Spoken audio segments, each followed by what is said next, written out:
नमस्कार, आप सभी का स्वागत है। आज मैं आपको याद कराने वाला हूँ भारत के सभी प्राइम मिनिस्टर के नाम, वो भी क्रमानुसार। और मैं साथ में आपको पीएम के परिचय भी देता जाऊंगा और आपको एक बाद में अच्छी ट्रिक भी बताऊंगा जिससे आपको ये सारे नाम अच्छे से याद हो जाएंगे। तो वीडियो के एंड तक जरूर बने रहे। तो स्टार्ट करते हैं। प्रथम प्रधानमंत्री हमारे श्री जवाहरलाल नेहरू, कट्टर कांग्रेसी और शक्तिशाली नेता। दूसरे प्रधानमंत्री आते हैं हमारे लाल बहादुर शास्त्री, भारत के शांति पुरुष और जय जवान जय किसान के नारे देने वाले नेता।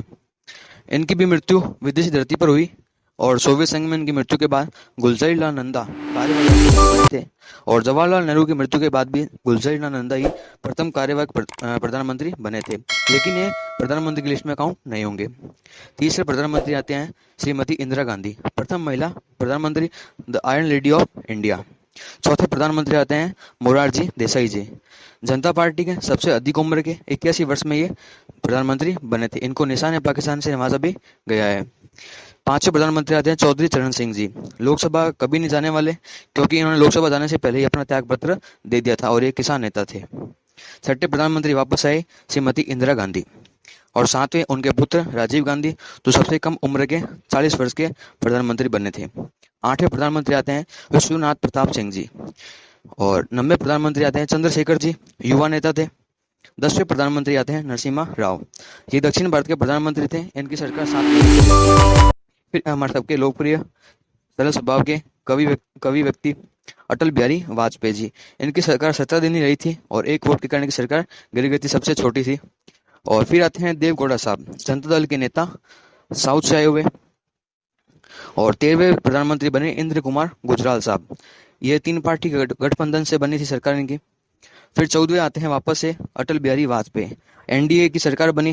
पोखरण परीक्षण, कारगिल युद्ध का नेतृत्व और सड़क योजना की 50% सड़कें इन्हीं के सत्ता में बनी थी। और उसके बाद आते हैं Manmohan Singh ji, x RBI governor और एक्स फाइनेंस मिनिस्टर, प्रसिद्ध अर्थशास्त्री थे। 2006 से 2009 तो इनका साल अच्छा रहा और जीडीपी भी 9% तक पहुंचाई थी इन्होंने, लेकिन 2009 से 2014 तक इनका थोड़ा ठीक ठाक ही रहा था।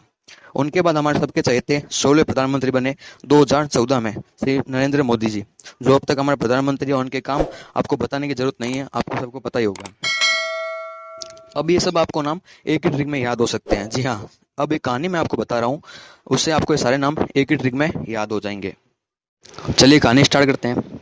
जवाहरलाल ने अपनी बेटी इंदिरा को बेचा, अर्थात जवाहर से जवाहरलाल, लाल से लाल बहादुर शास्त्री और इंदिरा से इंदिरा गांधी। और कहाँ भेजा तो याद रखना, मोरारी बापू के पास, उनके चरण छूने। मोरारी से मोरारजी देसाई और चरण से चौधरी चरण सिंह जी। तो वापस रिपीट कीजिए, जवाहरलाल ने अपनी बेटी इंदिरा को मोरारी बापू के पास चरण छूने भेजा।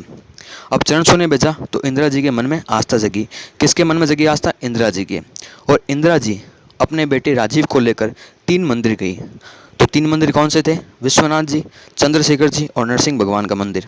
तो विश्वनाथ से आपको विश्वनाथ जी याद रखना है और चंद्रशेखर जी और नरसिंह से नरसिम्हा राव जी। भी मंदिर के सामने से अटल जी देवों के घोड़े पर सवार होकर गुजर रहे थे। तो अटल से अटल बिहारी जी, देवों से देवों के घोड़े से देवगौड़ा साहब और गुजर से इंद्र कुमार गुजराल जी। और अटल जी का रूप बहुत मनमोहक था, मनमोहक से मनमोहन सिंह जी। और फिर सबसे लास्ट में आते हैं हमारे मोदी जी। तो हो गए सभी नाम आपको याद, चेक कर लीजिए। जी हाँ, देखिए कहानी कहाँ से स्टार्ट हुई थी। जवाहरलाल ने अपनी बेटी इंदिरा को भेजा, मोरारी बापू के पास चरण छूने। तो यहाँ आपके 5 प्रधानमंत्री क्लियर हो गए और जिससे उनके मन में आस्था जगी। और गांधी जी अपने पुत्र को राजीव गांधी को लेकर कहाँ गए? 3 मंदिर गए, विश्वनाथ जी, चंद्रशेखर जी और नरसिंह भगवान के मंदिर गए। और वहां से कौन निकल रहे थे? वहां से अटल जी निकल रहे थे। किस पे सवार होकर? देवों के घोड़े पर सवार होकर गुजर रहे थे, गुजर से गुजराल साहब। अटल जी का रूप क्या था? मनमोहक था, मनमोहक से मनमोहन सिंह जी। और वर्तमान में हमारे प्रधानमंत्री है श्री नरेंद्र मोदी जी। तो कहानी आपको याद है ना हो तो एक बार और ट्राई करना, इसको दोहराना, आपको जरूर याद होगी। वीडियो अच्छा लगे तो लाइक करना, कमेंट करना और इसको शेयर करना और चैनल को सब्सक्राइब जरूर करना। धन्यवाद।